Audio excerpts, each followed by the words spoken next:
મરાશે. એટલે કર્મ પણ રામને પ્રશ્ન કરશે, તે મને શું કામ માર્યો? ભગવાન રામ આવ્યા વાલી પાસે અને પ્રશ્ન કર્યો, તે મને શા માટે માર્યો? મેં તારો કઈ અપરાધ કર્યો? તારો કોઈ અપરાધ મેં નથી. અને હા, મેં અપરાધ કર્યો છે તમારા ભાઈ નો કર્યો, તારો મેં ક્યાં? અને મેં તો સાંભળ્યું છે ધર્મ હેતુ અવતરે ગોસા. મેં એવું સાંભળ્યું તું ધર્મ માટે અવતર્યો છો, તું મને શું કામ માર્યો? મારે હું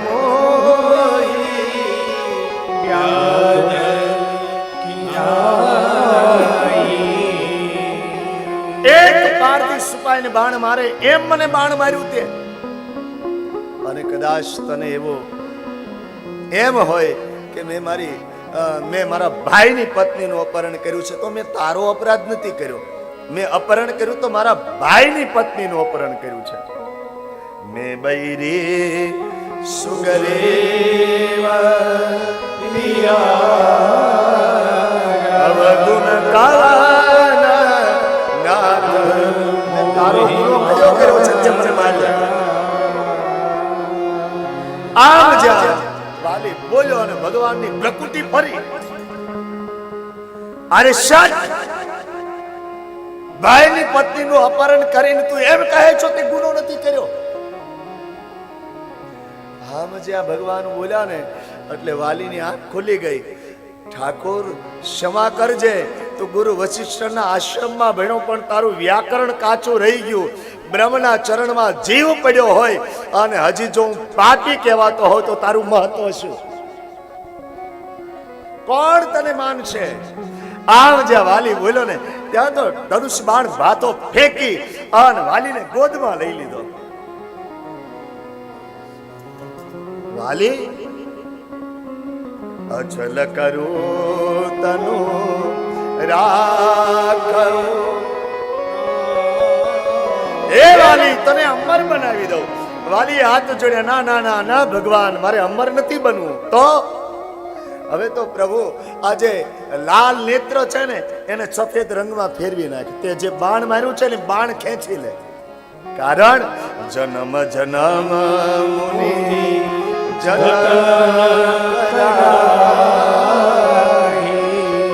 અને અંતરા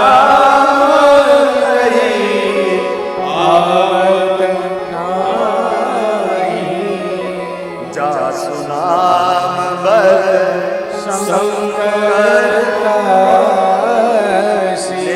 સબ હી સબ ગતિ.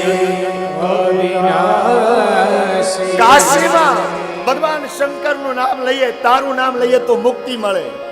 જન્મ જન્મ સુધી ભગવાનનું ભજન કરવા છતાં તારી ઈચ્છા ન હોય તો પરમ ગતિ પ્રાપ્ત ન થાય. અને આજ તારી ગોદમાં જો મારો પ્રાણ જતો હોય તો હું જીવવાની આશા કરું. મારે નથી અમર બનવું, મારે મરી જવું છે. પણ નાથ, એક મારી ઈચ્છા છે, આ મારો જે દીકરો છે ને, મારા જેટલું બળ, મારા જેટલી બુદ્ધિ એ વ્યર્થ ન જાય, એટલે એનો હાથ તારા હાથમાં સોંપું છું. સોનયન ગોચર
મારા કર્મને લઈ જે યોની યોનિમાં મારો જન્મ થાય એ યોનિમાં તારા ચરણનો હું અનુરાગી બનું.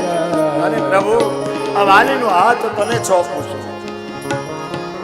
યહતાનાય મમ સમવિનય મન કલ્યાણ પ્રભુ લીજીએ કલ્યાણ પ્રભુ લીજીએ કહ્યા સુર પલદાસ મંગળ कीजिए दास अंगद कीजिए दास अंगद कीजिए दास अंगद कीजिए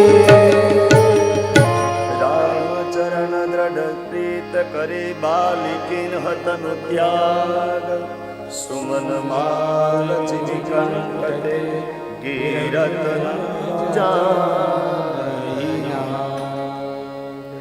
વાલીએ મહત્વનું કામ કરી ગયો અને યુગો થઈ ગયા, પણ આજ હજી હું ને તમે વાલીને યાદ કરીએ છીએ. કોઈ આપણું બાળક શાળાએથી આવે અને ચિઠ્ઠી લખી હોય તેમાં લખ્યું હોય કે તમારા વાલીને કહેજો આવે, એ બીજો કોઈ વાલી નહીં, એ રામચરિત માનસનો વાલી. અને આજ હજી હું ને તમે એને યાદ કરીએ છીએ. મહત્વનું કામ કરી ગયું આ વાલી કે મરતા મરતા પોતાના બાળકનો હાથ ભગવાનને હોપીને ગયો, પ્રાણનો ત્યાગ કર્યો અને ભગવાને ગતિ આપી. તારા રડતી રડતી આવી, ભગવાને જ્ઞાન આપ્યું. તારા કોના માટે રડે? ચિતિ જલ પાવક ગગન સમીરા પંચરતિત અતિ અધમ શરીરા. કોના માટે રડે છો? આ શરીર માટે. તારે જોતું હોય તો તું લઈ જા.